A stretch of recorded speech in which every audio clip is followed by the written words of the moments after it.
todos. Me alegra hacer parte y empezar este ciclo de dolor de cabeza con este grupo de Neurosabana.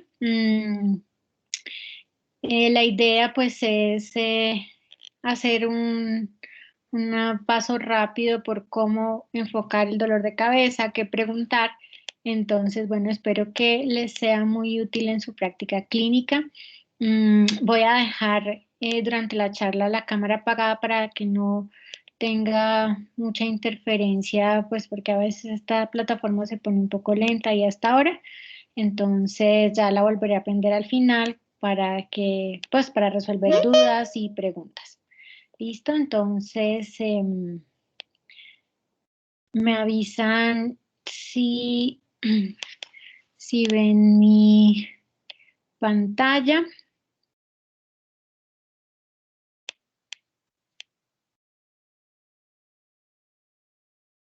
¿Están viendo toda la pantalla, sí? Sí, señora. Bueno, vale. Entonces, cualquier cosa que no escuchen o algo, me interrumpen y ya si quieren las preguntas, sí las anotan y las resolvemos al final eh, para poder tener continuidad en la charla. Entonces, bueno, vamos a empezar para no alargar más el tiempo. Entonces, bueno, mucho gusto. Mi nombre es Marta Ramos. Para los que no me conocen y acabaron de entrar, soy neuróloga de la Sabana y pues vamos a empezar este tema del día de hoy acerca del abordaje del paciente con cefalea. No, pues tengo ningún conflicto de interés para la presente charla. El único interés es poderles enseñar y que soy de la Sabana y bueno, eso también ya ahí mete un poquito del corazón. Listo, entonces vamos a hablar de algunas generalidades, de la semiología, los signos de alarma, cuando no hacer estudios y unas conclusiones. Entonces, para empezar, pues la cefalea es la quinta causa más común de las visitas a urgencias en los Estados Unidos. Más o menos esto da para 4 millones de visitas al año y se considera pues que perdón, que esto la principal causa de estas visitas a urgencias van a ser cefaleas primarias y de estas cefaleas primarias la más frecuente va a ser migraña, el diagnóstico. Si tenemos en cuenta la migraña, es la tercera enfermedad más frecuente en el mundo, causando casi 45 millones de años vividos con discapacidad y es más frecuente en mujeres. Entonces estamos ante una enfermedad muy frecuente y discapacitante, que ya se los diré más adelante. Si tenemos en cuenta los contextos en los que vamos a evaluar o ver pacientes con cefalea, pues va a variar. Si hablamos de urgencias, obviamente el paciente y el enfoque será diferente a el paciente que vemos en la consulta externa. Si, por ejemplo, estamos en urgencias, lo más importante es descartar cefaleas potencialmente letales, hacer un tratamiento seguro y efectivo. Y ya si estamos en consulta externa, pues digamos que a pesar de que preguntaremos lo mismo, la urgencia probablemente varíe en cuanto a el tiempo en que tengamos que decidir el tratamiento del paciente. Si tenemos en cuenta qué tanto, digamos, sabemos de dolor de cabeza y qué tan fácil es hacer un diagnóstico, pues esto es un estudio que se hizo en Canadá de 6 meses de seguimiento, un total de 493 interconsultas a neurología y de los diagnósticos pues, más frecuentes que habían en estos... en estos pacientes, en estas interconsultas, pues eran cefaleas primarias, síncope y vértigo. Y de estos diagnósticos iniciales hechos por el médico de urgencias, solo el 35.7 tuvo una correlación con el diagnóstico final hecho por el neurólogo. Y de estos, digamos, en los que más se equivocaban eran estos, las cefaleas primarias, los síncopes y el vértigo. Entonces es importante pues conocer porque nos vamos a enfrentar a este tipo de pacientes, pero no siempre vamos a tener un neurólogo al lado para que nos pueda ayudar a hacer el diagnóstico. Y a veces tampoco no sabemos todo, ¿no? Entonces es importante conocer el tema. Hay más de 300 tipos y causas diferentes de cefalea, así que están pues clasificados en la Sociedad Internacional de Dolor de Cabeza. No pretendo que se sepan los 300 tipos de dolor, pero sí que conozcamos, digamos, las generalidades y los grandes rasgos, cómo se divide la cefalea y cómo enfocarla, por lo menos en los grupos más grandes. ¿Por qué es importante? Pues porque la cefalea, los trastornos asociados a dolor de cabeza, siguen ocupando durante varios años los primeros lugares en cuanto a las patologías más discapacitantes. Pero aún así, a pesar de que es frecuente y discapacitante, que siempre está entre los 10 primeros causas de discapacidad medida por años de vida vividos con discapacidad, es poco lo que se enseña en pregrado y en posgrado. ¿Qué hacen los pacientes cuando tienen dolor de cabeza? Y esto pues es una imagen de la Organización Mundial de la Salud, en donde nos muestra que la mayoría de los pacientes con dolor de cabeza se automedican, ¿sí? Esto es lo que vemos aquí es en las Américas, ¿sí? La mayoría se automedican y los siguientes que van a consultar es al médico general. Por eso es tan importante que conozcamos del tema. Porque miren, solo un 10% llega al neurólogo.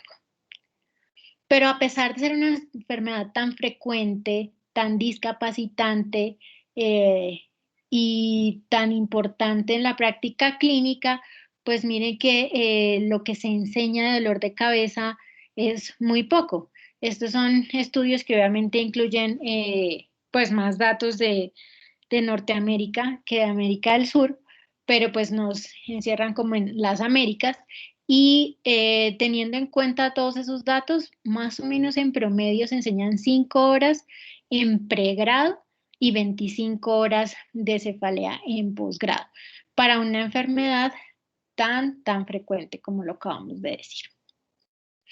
Entonces, basados en esto y para animarlos, que es una enfermedad frecuente, un síntoma frecuente, que es una patología que puede llegar a ser muy discapacitante y que poco se enseña en nuestra práctica médica, pues vamos a hacer un abordaje somero, grande de la clasificación de la cefalea. La clasificación de la cefalea ha tenido, pues, digamos, varios cambios durante los últimos años y esto ha hecho que pues que lleguemos a este documento que está publicado desde 2018. Este documento ha tenido pues varios cambios, más o menos cada 4 años se hace algún cambio y este es el último, la tercera edición de la Clasificación Internacional de Dolor de Cabeza. En las primeras ediciones, pues, digamos que habían algunos criterios, muchas cosas han ido cambiando a medida que se van haciendo estudios, pero pues esta es la última clasificación. Ustedes la pueden encontrar en físico, fácilmente en internet, pero también pues está la página de la Sociedad Internacional de Dolor de Cabeza, en donde pues está la clasificación. Simplemente tienen que darle clic, primarias, secundarias, y les va mostrando cada una con los criterios respectivos. ¿Cómo nos clasifica este documento las cefaleas? Bueno, nos las va a dividir en 3 grandes grupos: las cefaleas primarias, las cefaleas secundarias y las neuropatías craneales dolorosas o dolores faciales. Con respecto a las cefaleas primarias, tenemos 4 grandes grupos. El más frecuente y más importante, y es pues como en el ejemplo que vamos a tener al final para el diagnóstico, es la migraña. Como les decía, la tercera enfermedad más frecuente. Seguida, bueno, la cefalea tensional, si ustedes lo ven en algunos estudios, pueden decir que es un poco más frecuente en cuanto a prevalencia, pero dado que no es tan discapacitante, no suele estar como en los rankings de discapacidad como si la migraña. Están las cefaleas trigeminoautonómicas y otras cefaleas primarias. Y ahorita vamos a andar un poco en esto cuando veamos como la semiología del abordaje, pero es para que ustedes conozcan cuáles son las cefaleas primarias: migraña, cefalea tipo tensión, cefaleas trigémino-autonómicas y un grupo en donde están las otras cefaleas primarias. Como les decía, la clasificación tiene tres partes. La primera la hablamos ahorita, la segunda son las cefaleas secundarias, y esto quiere decir que hay una causa estricta que básicamente se relaciona en tiempo con con el dolor, ¿sí? Entonces tenemos, por ejemplo, en el grupo 5, la cefalea atribuida a traumatismo craneoencefálico o cervical, y para esta pues hay unos criterios, es decir, por ejemplo, la cefalea postraumática aguda, que el dolor se desarrolla en los primeros 7 días después del trauma, o la cefalea postraumática crónica, que la cefalea se desarrolla en los 7 días posteriores al trauma, o sea, en los primeros 7 días después del trauma, o que el paciente recupere la conciencia y que persiste por más de 3 meses, etcétera. Cada una va a tener sus criterios diagnósticos. Como les digo, son más de 300 y no espero que se la sepan, sino que conozcan que esto existe. Está la cefalea atribuida a trastornos vasculares intracraneales, por ejemplo, una cefalea asociada a una ACV, por ejemplo, una cefalea asociada a una trombosis de senos venosos, hacen parte de este grupo. Otras, como la cefalea atribuida a trastorno intracraneal, como por hipertensión o hipotensión de líquidos cefalorraquídeos, solo estoy dando ejemplos para que ustedes pues ya igual más adelante. Lo más importante es lo que viene, que es como el abordaje, pero quiero que conozcan esta clasificación. Atribuida a uso o al retiro de alguna sustancia, a un origen infeccioso, por ejemplo, la cefalea que da por meningitis estaría en ese grupo. Atribuida a trastornos de la homeostasis, en este grupo las más frecuentes son la apnea del sueño, la cefalea por apnea del sueño o la cefalea por hipertensión, ¿sí? Son ejemplos.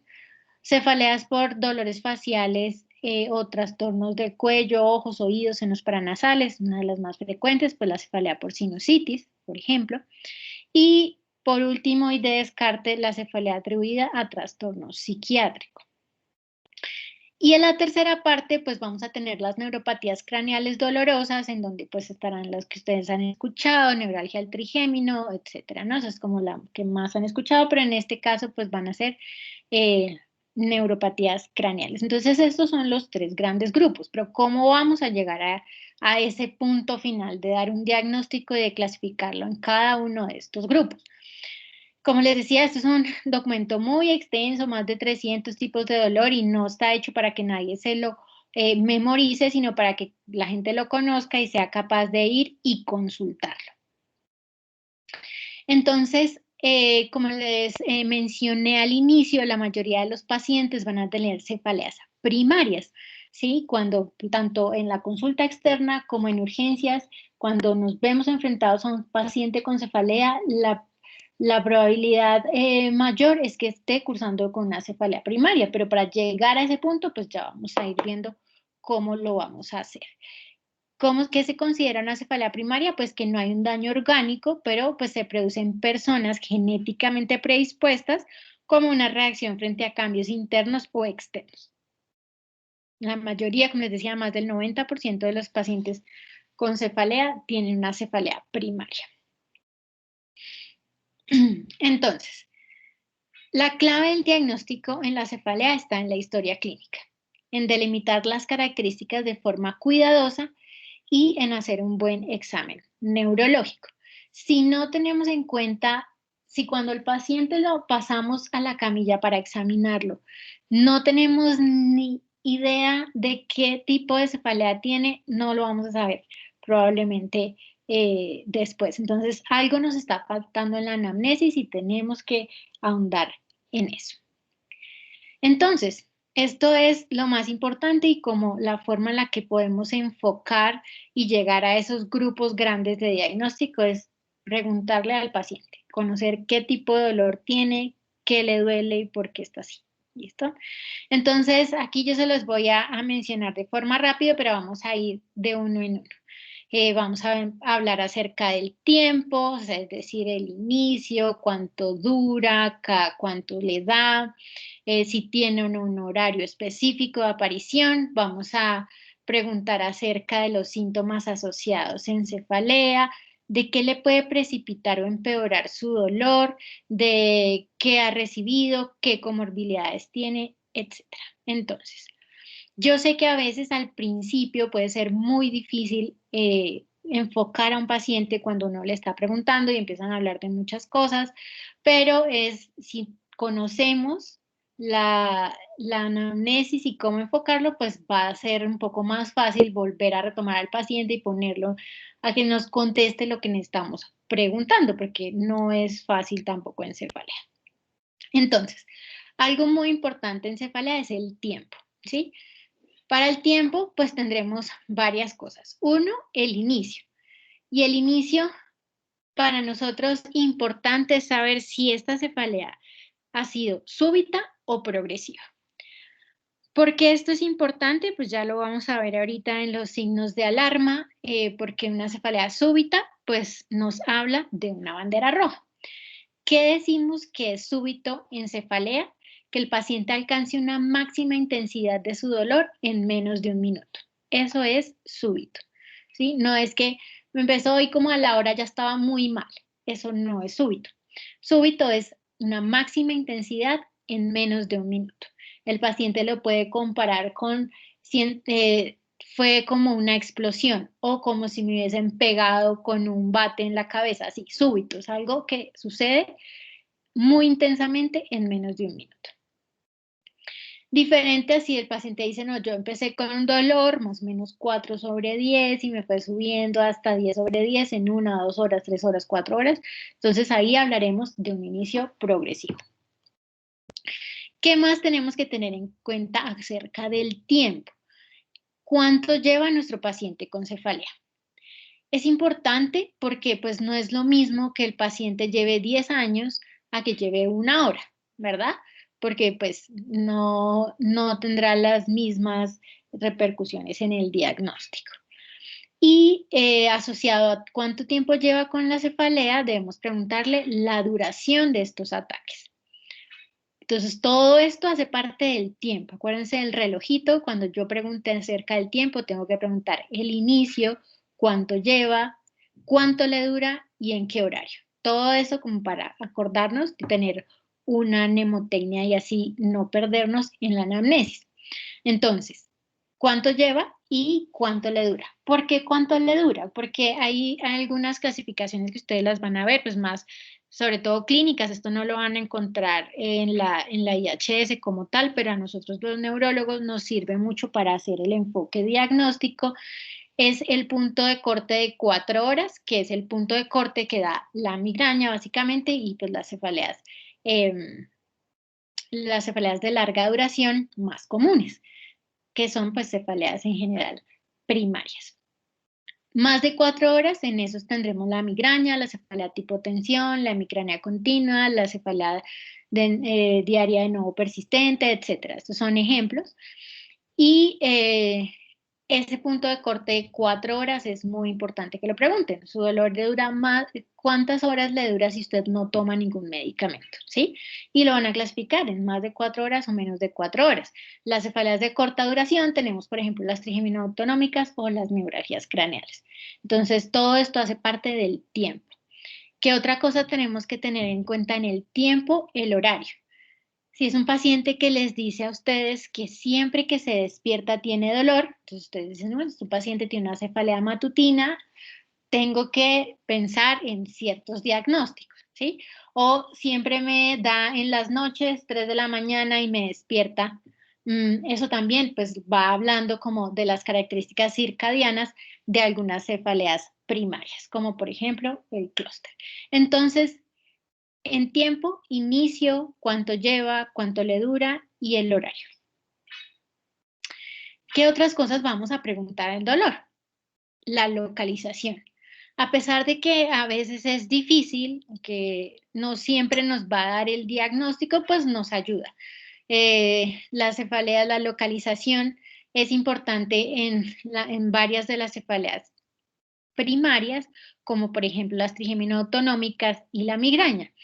Estas dos tipos de dolores de cabeza primarios, pues suelen ser de la mitad de la cabeza.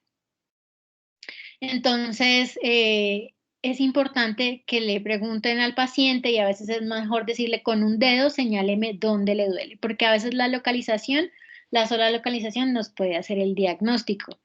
En casos como, por ejemplo, la cefalea numular, que es un tipo de dolor de cabeza que da en una área específica como en forma de moneda.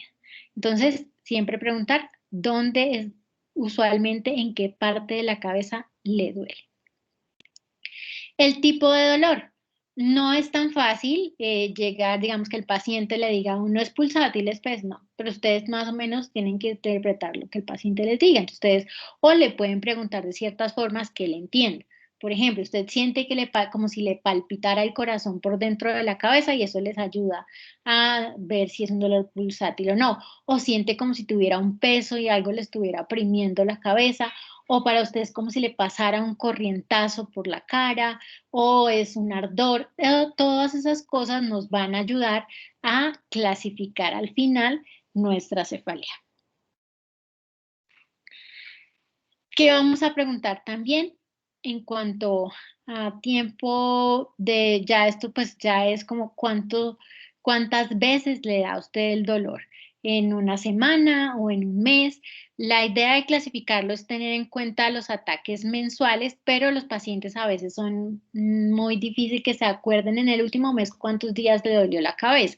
Entonces ustedes le pueden preguntar en la última semana de los 7 días de la semana, ¿cuántos días usualmente le duele la cabeza? Y así ustedes pueden clarificar si este paciente tiene una cefalea episódica o es una cefalea crónica.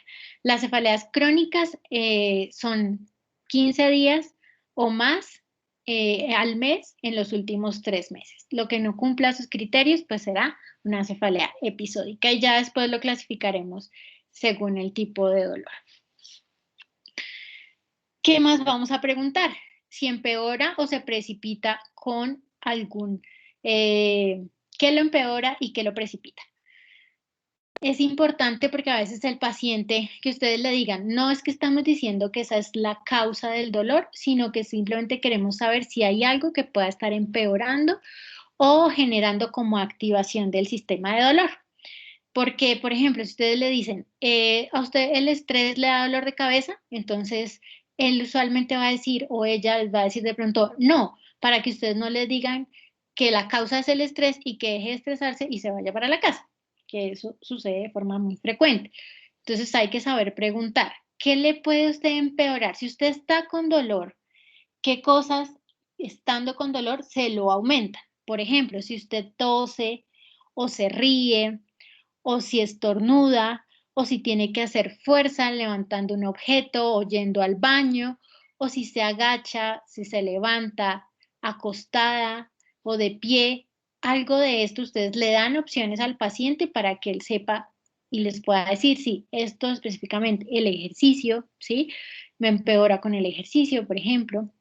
Entonces, o decirle si usted estaba, si es el primer dolor, bueno, preguntar qué sucedió antes de que empezara el dolor, o si son dolores recurrentes, preguntarle si antes de que empiece el dolor hay algo que haga o que de forma repetitiva ella sienta que está relacionada con el inicio del ataque. También es importante preguntar si estos pacientes tienen o no discapacidad durante el ataque para saber asimismo pues la intensidad. Nosotros preguntamos siempre la intensidad con la escala verbal análoga del dolor de 0 a 10. A veces hay algunos pacientes que van a necesitar que le hagamos dibujitos o que le mostremos caras para que sepan cómo determinar en qué punto está su dolor. Pero esto a veces cuando ellos no saben decir muy bien, pues pregunten si durante un ataque de dolor puede continuar o no con sus actividades diarias y eso nos va a hablar de la severidad, porque las cefaleas que impiden las actividades diarias, que son incapacitantes, pues nos hablan de cefaleas más severas. Los síntomas asociados, y esto pues ya ustedes ya tienen la mitad de la anamnesis, ya saben desde cuándo está su paciente con dolor, dónde tiene el dolor, cuánto le dura cada ataque. cada cuánto lo ha tenido, ¿sí? Más o menos ya llevamos todo eso preguntado. Ahora les vamos a preguntar qué síntomas tiene asociados. Ya sabemos que se lo empeora, que se lo precipita, si le genera una discapacidad y pues los síntomas asociados. Esto puede, digamos que el orden puede variar, no pasa nada, pero es importante preguntar, aparte, durante el ataque de dolor, antes y después, ¿qué síntomas aparecen? Es importante pues siempre preguntar y vamos a hacer el ejemplo al final con migraña, los síntomas pues más frecuentes como náusea, fonofobia, osmofobia, vértigo, si durante el ataque tiene algún trastorno del lenguaje o no. Los síntomas trigémino-autonómicos también son muy importantes. ¿Cuáles son estos síntomas? Entonces, ojo rojo, lagrimeo, que tenga rinorrea, usualmente todos estos síntomas unilaterales durante el ataque. O síntomas, por ejemplo, previos al inicio, como por decir que el paciente les diga a ustedes, no, veo una estrellita siempre antes, o veo un zigzag de colores, o dejo de ver por la mitad de los ojos durante 10 minutos y luego me empieza el dolor, entonces ustedes ya dicen, ah, bueno, este paciente tiene un aura de su cefalea, ¿sí? Entonces, los síntomas asociados son muy, muy importantes para el enfoque diagnóstico de nuestra cefalea. Entonces, siempre preguntar los síntomas de migraña, como fotofonofobia, náusea, osmofobia, y los síntomas geminoautonómicos, ojo rojo, lagrimeo, rinorrea, todos estos síntomas usualmente unilaterales. Y pues hay otros un poco menos frecuentes, como sensación de plenitud oral, edema facial, etcétera. Entonces, todo lo que el paciente les refiera que le sucede durante el ataque, ustedes deben anotarlo. Y con esto, pues nuestro objetivo es poder saber si estamos ante una cefalea primaria o secundaria, ¿cierto? Y para eso, pues vamos a preguntar todas estas cosas que acabamos de decir. Ya con esta anamnesis que acabamos de hacer, pues podremos llegar a este punto, que es saber si el paciente tiene o no banderas rojas. Si no hay banderas rojas, cuando estamos tranquilos, probablemente estamos ante una cefalea primaria. Pero si hay una bandera roja, pues tenemos que primero descartar una cefalea secundaria antes de decir que este paciente no tiene nada que le esté generando pues, su dolor. Entonces,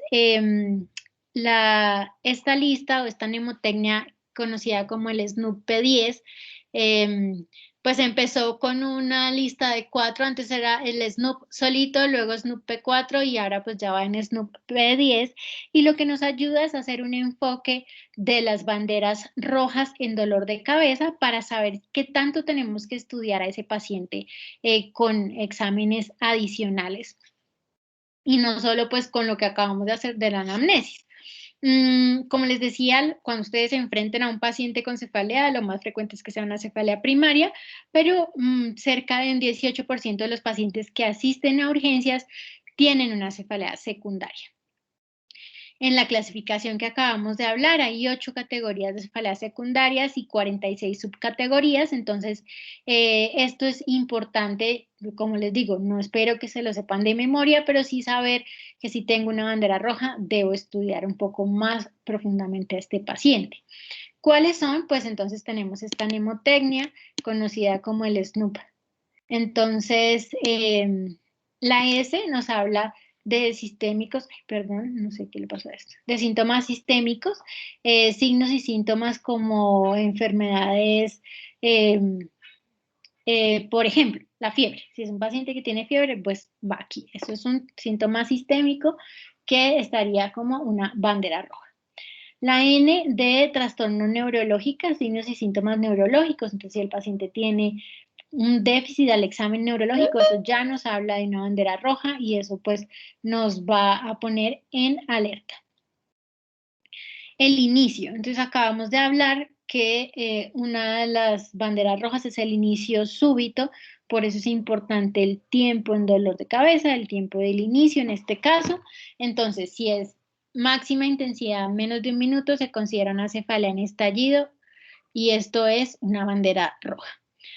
La otra O es de pues older, que es para saber si el paciente inicia su dolor de cabeza en una edad mayor a 50 años. No es que es un paciente que les llega a la consulta, tiene 54 años, les dice tengo dolor de cabeza y ustedes ya dicen es una bandera roja. No, o sea, le inició después de los 50, sí es una bandera roja. Pero si tiene cefalea desde la adolescencia y solo que ahora en los últimos 2 años está peor y tiene 50 y tantos o 60, pues ustedes tienen que primero hacer una anamnesis. Por ahora, en ese momento, en ese contexto que les estoy dando de ejemplo, pues no sería una bandera roja. Pero si es un paciente que nunca jamás ha tenido dolor de cabeza, jamás nunca en su vida, tiene 60 años y dice hace un año o hace 2 meses, o hace un mes me empezó un dolor de cabeza, eso ya se considera un signo de alarma. Y las 10 P's, que entre esas entonces tendremos la progresión en el tiempo o una presentación atípica. Progresión en el tiempo es que el paciente en vez de, a pesar de su tratamiento y todo, en vez de mejorar, empeora, progresa y el dolor se hace cada vez peor, o es atípico en su presentación, es decir, un paciente con migraña dice, sí, yo sé, yo conozco mis ataques de migraña, pero esto no es como suelen ser mis ataques de migraña, esto deben ponerle atención. Cambio en el patrón o reciente aparición de la cefalea, que es lo que también les acabo de mencionar, que sea precipitada por maniobras de Valsalva o por el ejercicio, que sea dependiente de la posición. Entonces, un paciente que les dice, cuando me acuesto el dolor es demasiado horrible, entonces, o si estoy acostada estoy perfecta, pero me levanto inmediatamente el dolor me inicia, entonces me debo volver a acostar. Esa cefalea es posición dependiente, pues se consideran un signo de alarma porque es más frecuente que sea una cefalea secundaria a que se trate de una cefalea primaria. Si tiene o no papiledema, y esto pues también iría entre los síntomas y signos neurológicos. Si cursa con patología ocular o con dolor y síntomas autonómicos como primera vez, porque pues un paciente con una cefalea trigémina autonómica de reciente inicio primero debe tener estudios para descartar causas secundarias, que esté en puerperio o en el embarazo, ¿sí? Ya se considera, inicialmente no se consideraba un signo de alarma, pero ahora sí, una cefalea que inicie durante el embarazo o que inicie en el puerperio se considera una bandera roja.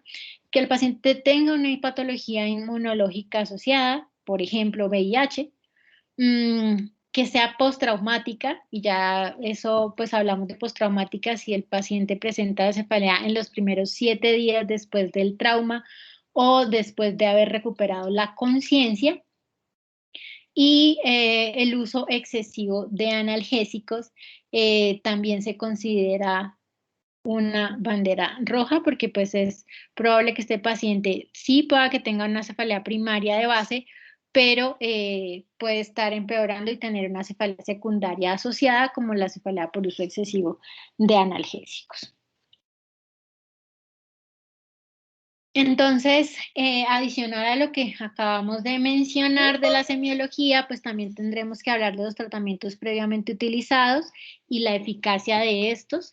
Las comorbilidades y los medicamentos actuales y alergias del paciente son muy, muy importantes preguntarlos, pues no es lo mismo tratar a un paciente con asma y con migraña a tratar a un paciente hipertenso o un paciente con epilepsia.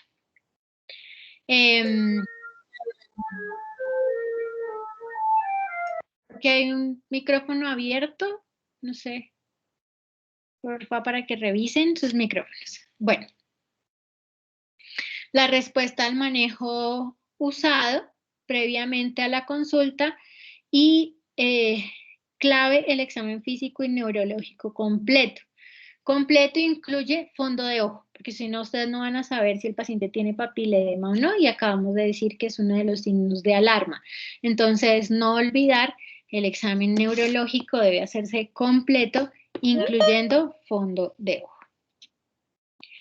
Entonces, basados en esto, vamos a hacer un repaso de qué es lo que preguntamos y a qué nos lleva esta anamnesis. Entonces, en la anamnesis que dijimos, el tiempo, cómo empieza, la frecuencia, la duración, el horario, la intensidad, el tipo de dolor. ¿verdad? También vamos a preguntar factores precipitantes y aliviadores, los síntomas asociados y entre estos, pues los síntomas autonómicos. También los antecedentes tanto médicos como de tratamientos previos. Vamos a hacer una exploración neurológica completa, incluidos signos vitales, examen de fondo de ojo, signos meningios y palpación de puntos dolorosos craneofaciales y cervicales. Y determinar, pues ya con la anamnesis y la exploración, si el paciente tiene o no signos de alarma. Si tiene signos de alarma, de una vez, ya los mencionamos, el SLUC-P10, entonces vamos a pensar en una cefalea secundaria y este paciente probablemente va a requerir una exploración complementaria con estudios adicionales.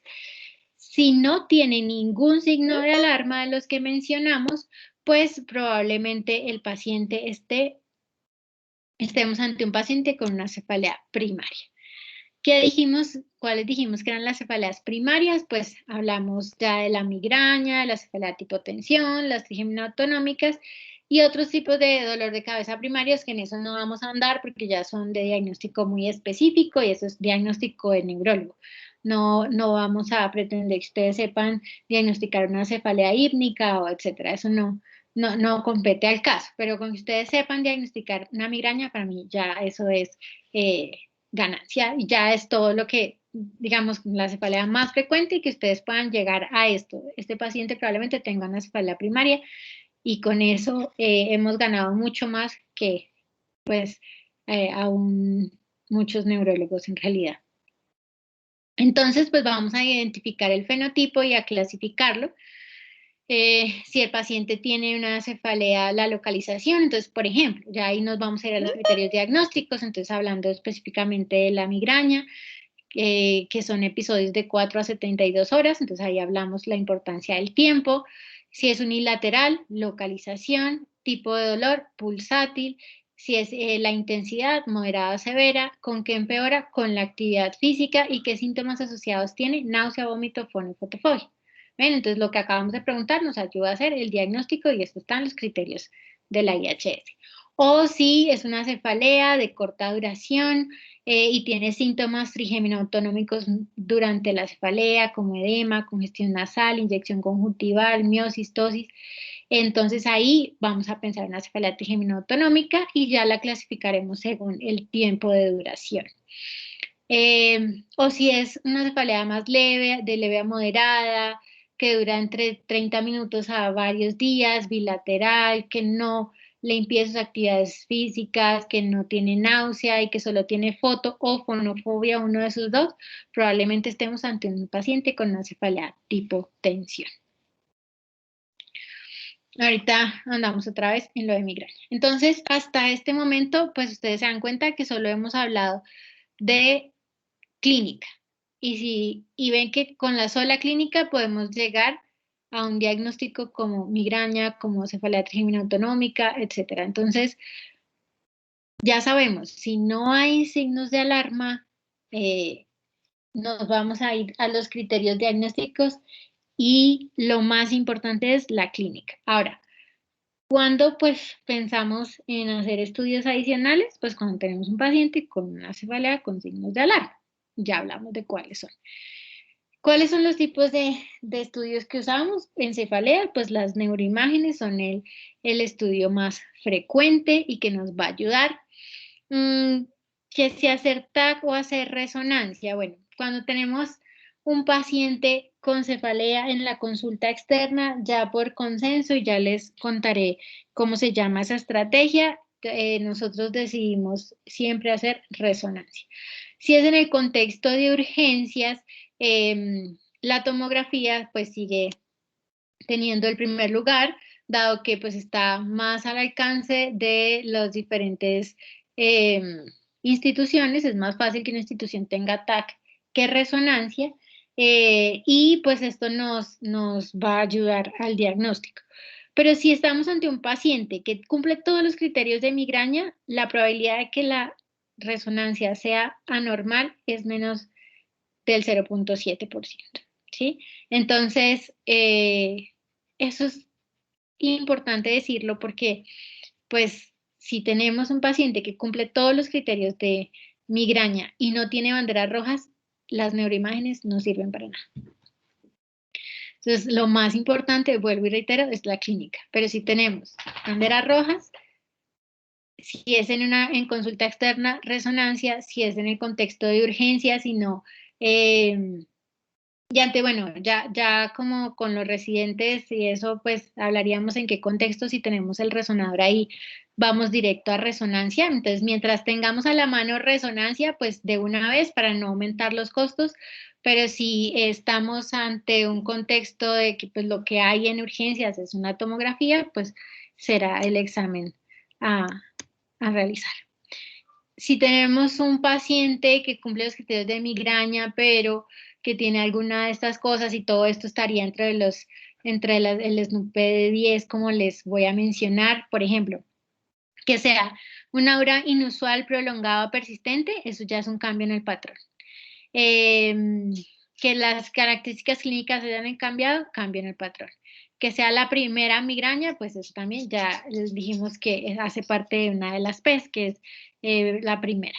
La migraña con aura de tallo, porque pues esto hace síntomas como síncope, o sea, de focalización neurológica, disartria, diplopía. Entonces, pues antes de decir que tiene una migraña con aura de tallo, tendremos que descartar que no tenga una lesión en el tallo, por ejemplo. Que esté con hemiplegia, como pues si es una migraña hemipléjica, eso lo diremos después de que le hagamos estudios, pero no vamos a ver un paciente con una hemiplegia y dolor de cabeza y decir que es una migraña hemipléjica de entrada, sino que eso ya será un diagnóstico de descarte. Que sea la primera migraña después de los 50 años, pues hace parte del SNUPED, etcétera. Entonces, mi postraumática hace parte. Entonces, mientras ustedes conozcan los signos de alarma, sabremos cuándo hacer una neuroimagen. Otros estudios en cefalea, pues ya serán según el contexto. Uno de los que ustedes van a ver que usamos mucho en la hospitalización en urgencias es la punción lumbar, y esto pues tendrá algunos criterios. No todos los primeros episodios los vamos a hacer punción, pero algunos lo requieren cuando pues no tenemos un diagnóstico de entrada fácil, si el paciente tiene fiebre o signos meningios y una cefalea crónica refractaria o atípica, probablemente requerirá una punción lumbar. Y algunos otros estudios de química sanguínea, si la paciente está en embarazo o en sospecha de embarazo, si tiene náusea o emesis severa y incoercible que pueda estar cursando con un trastorno hidroelectrolítico por la emesis, si tiene síntomas asociados que sugieran una patología sistémica, como por ejemplo, pues fiebre, ¿sí? Entonces ahí tendremos que hacerlo en cuadro hemático, etcétera. Y la velocidad de sedimentación globular la hacemos en pacientes de contexto de cefalea en inicio de más de 50 años. Entonces, estos son como los exámenes que más utilizamos en el estudio de cefalea, pero vuelvo, insisto, esto es para pacientes en quienes les queremos descartar una cefalea secundaria. Esta es la campaña que les decía que se tiene para pacientes con migraña, y es que pues es como escoger sabiamente y no hacer estudios de neuroimágenes así porque sí, sino en pacientes que lo requieran, en pacientes con cefaleas estables en el tiempo, que cumplen criterios completos de migraña, pues no hay necesidad de hacerles estudios de neuroimágenes. Que no se realice un TAC si está disponible la resonancia, excepto en servicio de urgencias. Y pues no, esto ya son otras cosas acerca de tratamiento, pero en cuanto a diagnóstico, eso es lo que quiero que ustedes conozcan. No es a pedir exámenes por pedir, ¿sí? No es como que yo pido de todo porque sí o porque usted no me cae bien. Le pido una colonoscopia, no, es el paciente que lo requiere. Entonces vamos a hacer un ejemplo rápido de lo que acabamos de hacer con migraña, porque para que no nos pasemos de la hora. Entonces, tenemos la migraña, tenemos unos criterios clínicos específicos, vamos a irnos aquí rápidamente. Entonces hablamos del tiempo, eso es una cefalea progresiva que tiene unos ataques que duran entre 4 a 72 horas, tiene unas características de localización, en general es hemicránea, pero también puede ser bilateral, pero alguno de estos episodios de hemicráneo nos ayuda al diagnóstico, suele ser pulsátil, aunque algunos dirán, pues no quiere decir que si es tipo peso y cumple todos los demás criterios, pues no es migraña, sí, también hay algunos episodios que pueden ser tipo peso, pero estas son las características más frecuentes, que tiene síntomas asociados como fotofobia o fonofobia, que tienen que cumplir al menos uno de estos dos, y náusea o vómito, ¿sí? Entre fotofobia y fonofobia o náusea o vómito, alguno de estos dos. Más o menos el 94% de los pacientes con migraña tienen fotofobia, que empeora con la actividad física y que tiene un dolor severo que le impide las actividades diarias. Si tenemos náusea, discapacidad y fotofobia, tenemos un 93% de probabilidad de que se trate de una migraña. Otros síntomas asociados como aloinia cutánea, vértigo y aura. La podemos clasificar según el tiempo. Si dura más de 15 días, ya en los últimos 3 meses ya dijimos que es crónica, pero si es menos, entonces está episódica, de baja frecuencia hasta 9 ataques, de 10 a 14 de alta frecuencia. Las comorbilidades, también dijimos que las teníamos que preguntar porque hay comorbilidades que pueden empeorar el pronóstico del paciente o requerir tratamientos diferentes. Por ejemplo, pues no es lo mismo un paciente con asma que tiene un riesgo de cronificarse de hasta un OR de 2.19 y pues que le queramos dar propranolol porque el paciente pues va a hacer un ataque de asma, está contraindicado. Entonces tenemos que saber qué patologías comórbidas tiene nuestro paciente, no solo porque nos va a decir si se va a cronificar o no, sino porque nos va a ayudar al tratamiento. Si usa o no de forma excesiva analgésicos, acuérdense que esto ya lo preguntamos en el SNOOP y también nos va a ayudar a ver el tratamiento y qué le suele desencadenar o empeorar los ataques. Por ejemplo, la menstruación o la ovulación o el estrés emocional o físico, o alguna comida, o la luz solar, el sonido intenso, etcétera, ¿no? Entonces, esto también lo podemos preguntar y esto ya hablamos de los que empeora, que precipita un ataque. ¿Vale? Entonces, este es todo el ejemplo de lo que acabamos de mencionar, de qué se debe preguntar. Y miren que con solo la anamnesis ya tenemos el diagnóstico del paciente con migraña y cumpliría los criterios completos. Y si el examen físico y neurológico es normal, pues el paciente no requerirá más estudios. Entonces, ya para terminar, perdón, a mi perrita siempre le da por ladrar a esta hora. ¿Por qué hacemos tantos estudios en neurología?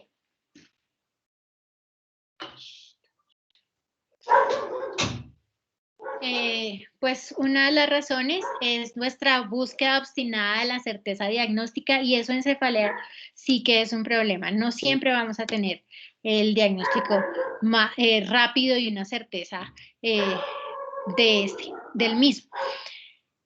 ¿Qué nos hace pedir muchos estudios? Un razonamiento inadecuado. Es mejor imputar una enfermedad que arriesgarse a pasarla por alto. Que tengamos muchos pacientes en consulta o en urgencias y como un atajo, y sí, pídale el TAC. Las expectativas del paciente, doctora, es que yo creo que tengo un tumor en la cabeza y lleva con migraña desde la adolescencia, ya le han hecho 3 TAC, 4 resonancias y sigue pidiendo estudios.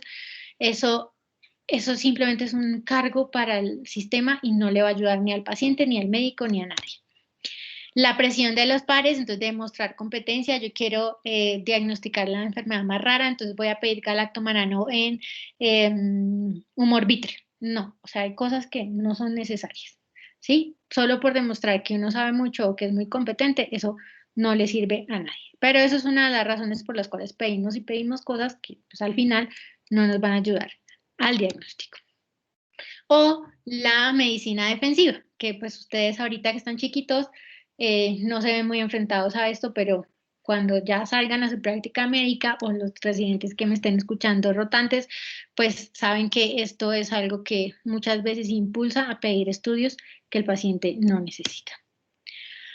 Y pues una certeza absoluta no la vamos a tener en un diagnóstico porque pues no importa qué tanta información tengamos o qué tantas observaciones hagamos o qué tanto exámenes pidamos al paciente, el diagnóstico es una hipótesis y es una hipótesis a partir de la naturaleza de una enfermedad, que eso va derivada del sistema de inferencia, ¿sí? Y al ser derivado de la observación y utilizar el sistema de inferencia, pues nunca vamos a tener una certeza de que lo que estamos diciendo es exactamente como nosotros lo decimos. Entonces tenemos que dejar de ser un poquito obstinados, pero sí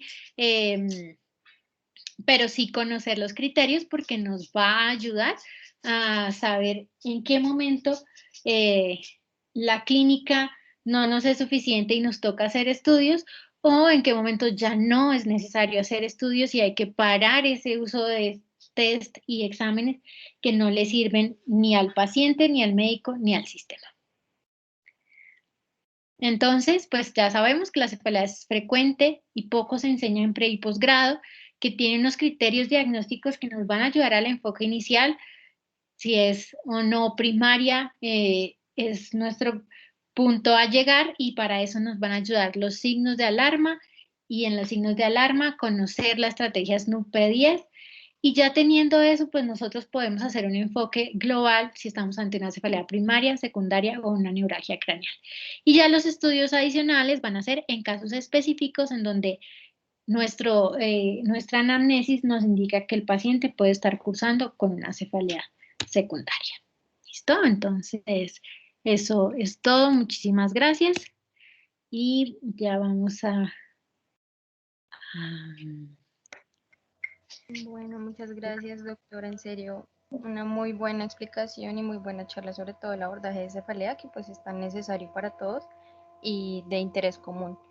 No sé si alguien de pues aquí presente tenga preguntas o algo, pues para dar espacio para preguntas o comentarios. No sé si alguien tenga alguna. Vi pues ya que en el chat Juan Francisco pues dijo una, pero entonces no sé si puedas decirla o la leo.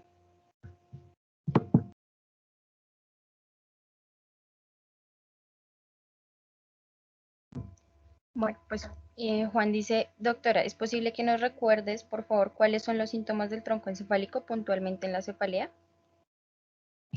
los síntomas de tronco encefálico son pues diplopía, disartria, síncope, vértigo. Esos pues son los, digamos, como los principales, ¿sí? Pero pues si tenemos eso de entrada en un paciente como primer episodio, pues antes de decir que tenga una migraña con aura de tallo o tronco encefálico, pues primero tendremos que descartar una cefalea secundaria porque esto sería un signo neurológico, ¿cierto? Entonces haría parte del SNUP-P10. Pero si ya es un paciente a quien le hemos hecho todos los estudios, cumple criterios de migraña y adicional siempre el aura se presenta con estos síntomas, es posible que tengamos una migraña con aura de tronco. Perfecto, muchísimas gracias. Daniel Marín también tiene la mano levantada.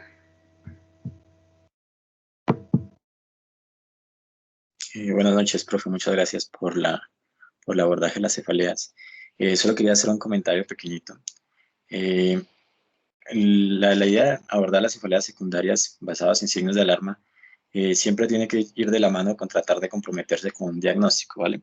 Y pues que en cierta manera nos ayuda un poquito a orientar cuáles son las ayudas diagnósticas y los siguientes pasos, que es algo de pronto que a veces se olvida mucho en la práctica, y es que se ponen los signos de alarma, pero nos quedamos un poco en una gran amplitud de posibles patologías potencialmente peligrosas. Entonces, creería yo, y esto es algo de lo que abordan un poco en el artículo que publicaron en Neurology, y es de tratar de encaminar con algunos signos de alarma cuál puede ser el posible diagnóstico del paciente y de acuerdo a eso tratar de buscar. Ya si el paciente no se le empiezan a descartar, pues empiezan a considerar otros diagnósticos diferenciales, pero siempre tratando de comprometernos con algo para guiar todo lo que sigue más adelante. Sí, muy bien, Dani. Sí, eso es importante y por eso pues la idea es que, como les decía, son varios grupos ahí en las cefaleas secundarias que les mencioné y que pues el abordaje de los síntomas nos va a ayudar a llegar a estos diagnósticos. Pero sí, no solo mencionarlos, sino saber que esos nos van a llevar hacia algún diagnóstico.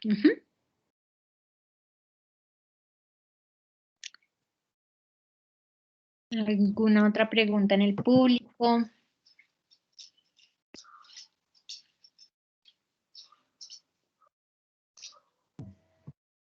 Creo que por el momento no hay más. Una pregunta. Nuevamente, muchísimas gracias, doctora. En serio, muy buena ponencia. Y pues como ya lo dijo, pues también es importante este tema para todos en nuestra práctica clínica. Entonces, pues espero que todos hayan disfrutado tanto la charla como pues lo hicimos nosotros por parte de Neurobus. Cordialmente invitada a próximas charlas en un futuro y muchísimas gracias. Bueno, Erika, a ustedes, a todo el grupo de Neurobus por la invitación. ¿Van a seguir con qué charlas, Erika? ¿Tienen como algún, digamos, para este ciclo que comentaba, creo que Juan Felipe, bueno, no me acuerdo quién el inicio, que tenían como un ciclo de dolor de cabeza para este mes, pues porque pues de pronto algunos residentes o estudiantes rotantes de otras universidades se quieran unir, pues para decirles. Sí, claro que sí, doctora. Pues mi compañero Juan Francisco sí fue el que dio inicio a la charla. En el mes de abril pues vamos a tener varias charlas sobre cefalea. La primera pues fue esta, la que nos dio inicio para nuestro neuromes. Seguimos con migraña y estado migrañoso, cefalea tipo tensión, racimos y trigemina autonómica, manejo integral de la migraña crónica y otra charla de hipertensión intracraneal. Y pues no, pero pues nosotros con mucho gusto, si alguien quiere pues aportar a alguna charla o algún tema de interés, pues con mucho gusto se comunica con nosotros y le abrimos un espacio. Ah, bueno, entonces yo le diré que ustedes tienen como un Instagram y eso para que pongan las charlas, ¿sí? Sí, doctora, es @neuro.us. Listo, entonces para que pues porque también tenemos estudiantes rotantes de la Nacional y eso, entonces sería chévere que se puedan unir a las charlas, a las demás charlas. Entonces, Claro que sí. bueno, a ustedes muchas gracias de nuevo por estar aquí, por la invitación y espero que les haya servido este enfoque general y nos veremos en una próxima oportunidad.